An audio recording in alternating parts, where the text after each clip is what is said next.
രാജിവെച്ച UDF കോട്ടയം ജില്ലാ chairman Saji മഞ്ഞക്കടമ്പിലിനെ അനുനയിപ്പിക്കാനുള്ള ശ്രമം UDF അവസാനിപ്പിച്ചു. കോട്ടയത്ത് ചേർന്ന UDF അടിയന്തര യോഗം EJ ആഗസ്തിയെ പുതിയ UDF ചെയർമാനായി നിയമിച്ചു. സജി മഞ്ഞക്കടമ്പിലിന് തിരിച്ചുവരാൻ താൽപ്പര്യമുണ്ടെങ്കിൽ പാർട്ടി ചർച്ച നടത്തുമെന്ന് മോൻസ് ജോസഫ് 24നോട് പറഞ്ഞു. തെരഞ്ഞെടുപ്പ് പശ്ചാത്തലത്തിൽ സജി മഞ്ഞക്കടമ്പിലിനെ അനുനയിപ്പിക്കാനായിരുന്നു UDF നേതാക്കളുടെ ശ്രമം. എന്നാൽ മോൻസ് ജോസഫ് ഉള്ള പാർട്ടിയിലേക്കും മുന്നണിയിലേക്കും ഇല്ലെന്ന നിലപാട് സജി ആവർത്തിച്ചു. ഇതോടെയാണ് മുതിർന്ന നേതാവായ EJ ആഗസ്തിയെ UDF ചെയർമാൻ സ്ഥാനത്തേക്കും ജില്ലാ പ്രസിഡന്റ് സ്ഥാനത്തേക്കും താൽക്കാലികമായി നിയമിച്ചത്. ഞങ്ങളൊരു മുന്നണി എന്നുള്ള നിലയിലും ആ മുന്നണിക്കകത്ത് ഉണ്ടാകുന്ന ഒരു ഗ്യാപ്പ് ഫില്ലപ്പ് ചെയ്യുന്നതിനെ കുറിച്ചുമാണ് ഞങ്ങൾ പറഞ്ഞതും ആലോചിച്ചതും. ഏതായാലും ആ കാര്യങ്ങൾ ഞങ്ങൾ മുന്നോട്ട് പോകുന്നു.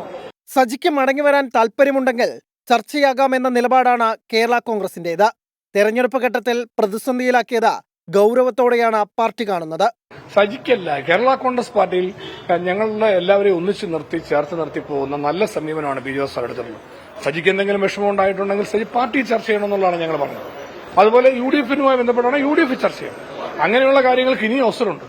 സജി അങ്ങനെ പാർട്ടിയിൽ തന്നെ കേരള കോൺഗ്രസിൽ മുന്നോട്ട് പോകാൻ ആഗ്രഹിക്കുന്നുണ്ടെങ്കിൽ ഞങ്ങളോട് ആരോടും പറയണ്ട, പി ജോസഫ് സാറിനെ കണ്ട് പറയട്ടെ.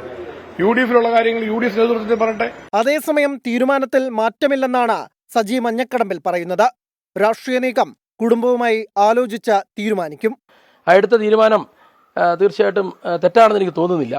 അപ്പോൾ എന്നെ ആ തീരുമാനമെടുത്ത ശേഷം കേരളത്തിലെ പല രാഷ്ട്രീയ നേതാക്കന്മാരും VN വാസവൻ അടക്കം PC George, Jose K Mani അടക്കം ഈ സംസ്ഥാനത്തെ പ്രധാന രാഷ്ട്രീയ കക്ഷി നേതാക്കൾ പലരും എന്നെക്കുറിച്ച് നല്ല വാക്കുകൾ പറഞ്ഞതിൽ എനിക്ക് സന്തോഷമുണ്ട്. ഏതായാലും ഞാൻ പുതിയൊരു രാഷ്ട്രീയ തീരുമാനം എടുത്തിട്ടില്ല. ഇതിനിടെ സജിയെ പ്രശംസിച്ച ജോസ് കെ മാണി രംഗത്തെത്തി.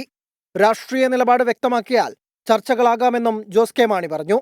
അതേസമയം സജി മഞ്ഞക്കടമ്പിലിന്റെ രാജി ചർച്ചയാകാതെ തെരഞ്ഞെടുപ്പിനെ നേരിടാൻ തന്നെയാണ് UDFന്റെ തീരുമാനം.